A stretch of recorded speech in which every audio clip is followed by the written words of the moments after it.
ఇచ్చినటువంటి మండల విద్యాశాఖ అధికారి రాజేంద్ర ప్రసాద్ గారికి, అలాగే ఆతంత క్లస్టర్ సెక్రటరీ బాలయ్య గారికి, అలాగే కొడమత్రి సెక్రటరీ కాశీ గారికి, అలాగే ఆతంత వ్యవహారం సెక్రటరీ రాజు గారికి, అలాగే ఒల్లూరు సెక్రటరీ గారి మోహన్ గారికి, ఇతర ఉపాధ్యాయులు అందరికీ కూడా పేరు పేరున మరి ఈ కార్యక్రమానికి ఆహ్వానిస్తూ, మరి ఈ కార్యక్రమం మన విద్యాశాఖ తరఫున గురుపూజా దినోత్సవం జరుపుకోవాలని చెప్పి మరి అనుకుంటున్నాం.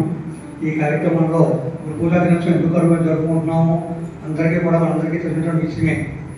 మన ఉపాధ్యాయ వృత్తిలో చాలా మరి ఎంతో ఉపాధ్యాయ వృత్తిని స్వీకరించి ఉన్నత స్థానానికి అయినటువంటి మన సర్వేపల్లి రాధాకృష్ణ గారి పుట్టినరోజు మరి ఆయన మనం ఉపాధ్యాయ దినోత్సవంగా ఆయన యొక్క ఇష్టం మేరకు మనందరూ కూడా జరుపుకుంటున్నాం. ఉపాధ్యాయ వృత్తి అనేది చాలా పవిత్రమైనటువంటి వృత్తి. ఈ వృత్తిలో చక్కగా నియమ నిబద్ధత, క్రమశిక్షణ, సత్యాన్వేషణ అన్నీ కూడా కూడుకున్నటువంటి వృత్తి. అనేక మంది విద్యార్థుల్ని మరి చక్కటి ఉత్తమ పౌరులుగా అన్ని రంగాల్లోనూ సంపూర్ణ బుద్ధిమత్వం ఇచ్చేటట్లుగా తయారు చేసినటువంటి వృత్తి ఏంటంటే మన ఉపాధ్యాయ వృత్తి. ఏ విద్యార్థిని ఎంత ఉన్నత శిఖరాలు అనుభవించిన వ్యక్తి అయినా సరే మన దగ్గర చదువుకుని ఆ శిఖరాన్ని అనుభవించినటువంటి ఆవశ్యకత అందరికీ ఉందని మీ అందరికీ తెలుసు. ఇంట్లో తల్లి మొదటి గురువు అయితే తండ్రి ఉపాధ్యాయుడు తర్వాత స్థానాన్ని ఆక్రమిస్తారనేటువంటి విషయంలో సందేహం లేదు. అందుకే మనం మాతృదేవోభవ, పితృదేవోభవ, ఆచార్య దేవోభవ అనేటువంటి సాంప్రదాయాన్ని పాటిస్తూ విద్యార్థులకి చిన్నప్పటి నుంచి కూడా అటువంటి పద్ధతిలో మనం చక్కటి క్రమశిక్షణతో మనం బోధన కొనసాగిస్తూ వస్తున్నాం. గతంలో ఉన్నటువంటి అనేక రకాలైనటువంటి పురాణాలలో నుండి లేకపోతే ఒక రకమైనటువంటి ప్రపంచ విషయాన్ని మనం అన్వేషణ చేసినట్లయితే ప్రతి ఒక్క విద్యార్థి కూడా విద్యార్థులు చేయడానికి గురువు అనే వ్యక్తి ఎంతో అవసరమైనటువంటి అవసరం. దాని యొక్క ప్రాముఖ్యత ఎంతో అందరికీ లోకానికి తెలిసినటువంటి విషయమే.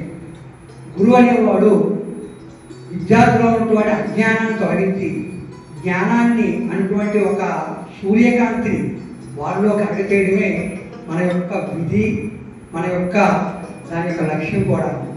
అటువంటి పిల్లల్ని మనం చక్కని పద్ధతిలో తీర్చిదిద్దగలిగి మరి అటువంటి వ్యక్తుల్ని మనం భావి భారత జీవితం మనకి కాలంలో అటువంటి విద్యార్థి తీర్చగలిగినటువంటి సామర్థ్యత ఉన్నటువంటి లక్షణాలు కలిగినటువంటి నియమ నిబద్ధత కలిగినటువంటి మన వృత్తి ఎంతో పవిత్రమైనటువంటి వృత్తి. ఇటువంటి వృత్తికి గొప్ప పేరు తెచ్చినటువంటి రాధాకృష్ణ గారి యొక్క పుట్టినరోజు మనం ఈవేళ గురుపూజా దినోత్సవంగా సెప్టెంబర్ 5 మనం జరుపుకున్నాం. ఆయన రాష్ట్రపతి పదవి సేకరించి ఆయన శిష్యులు ఆయన ఎంతలా గౌరవించారో మనందరికీ తెలిసినటువంటి విషయమే. మరి ఈ గురుపూజా దినోత్సవ సందర్భంగా మన ఉపాధ్యాయుని మనం చక్కగా సన్మానించుకోవడం, లేకపోతే మన ఉపాధ్యాయుల్లో రిటైర్మెంట్ సభ్యులైనటువంటి ఉన్నత స్థానం నుంచి మరి చక్కగా సాగనప్పడం అనేది ఆచార్యంగా వస్తున్నటువంటి విషయం. అంచేత మనందరం కూడా ఈ ఉపాధ్యాయ వృత్తికి మరి మంచి పేరు తీసుకురావాలని మరొకసారి అందరితో కోరుకుంటూ చక్కటి క్రమశిక్షణ కలిగినటువంటి పిల్లల్ని మనం తయారు చేస్తానని నేను మనసారా భావిస్తూ మరి మన ఎంఈఓ2 గారైనటువంటి రాజేంద్ర ప్రసాద్ గారిని ఒక సందేశం ఇవ్వాల్సిందిగా కోరుతున్నాను.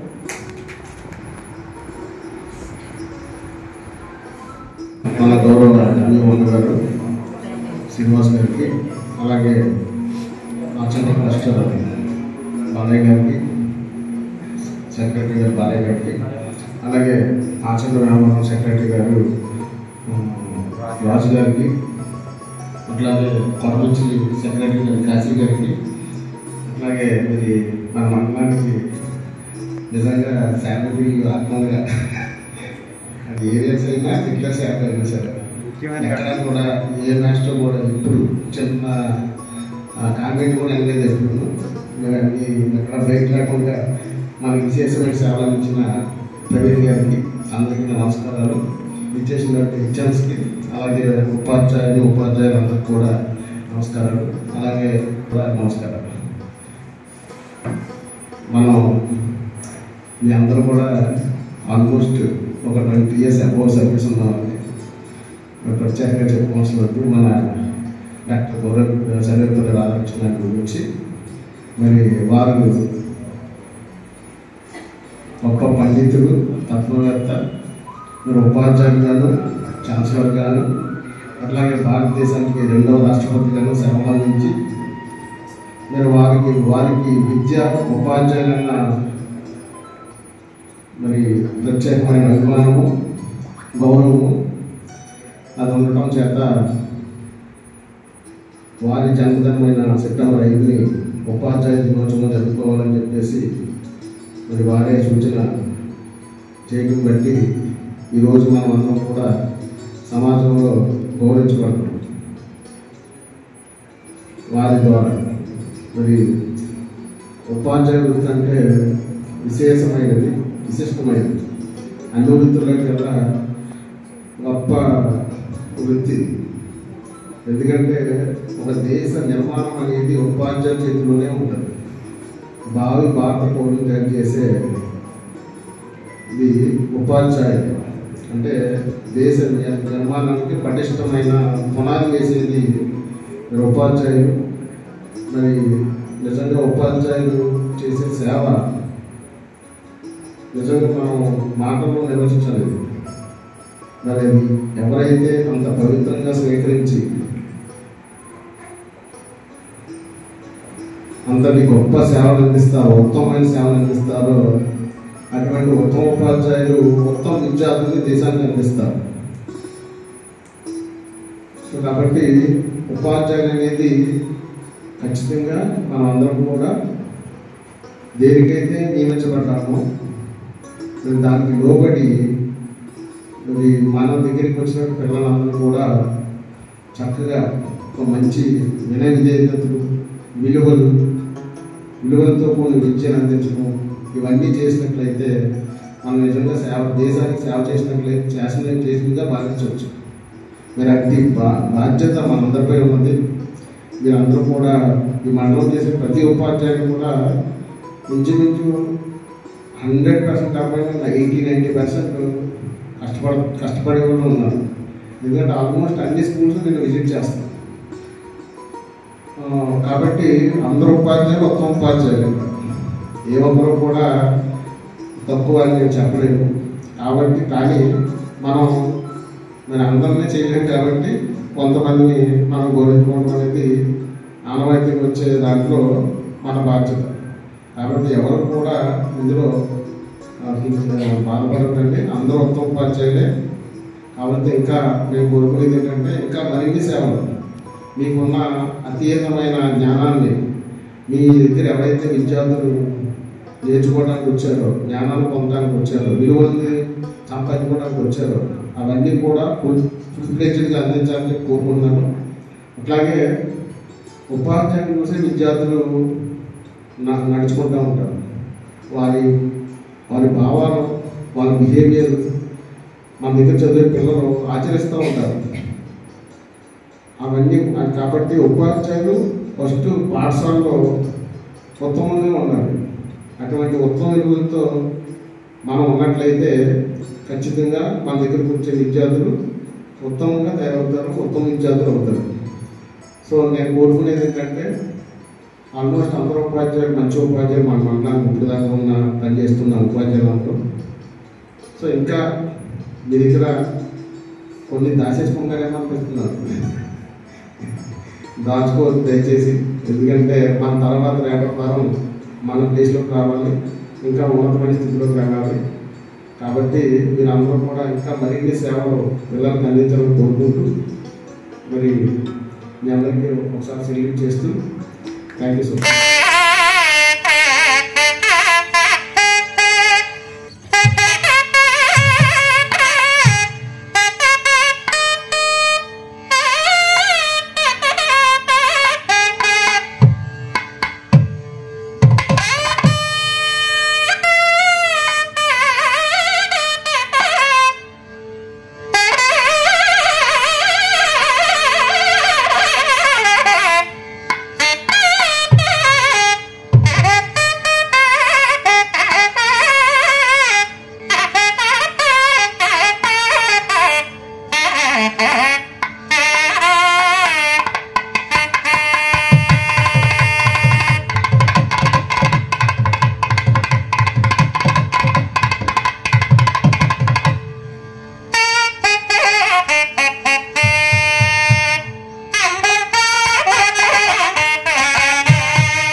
గోదావరి ఛానల్ను సబ్స్క్రైబ్ చేయండి, లైక్ చేయండి, షేర్ చేయండి.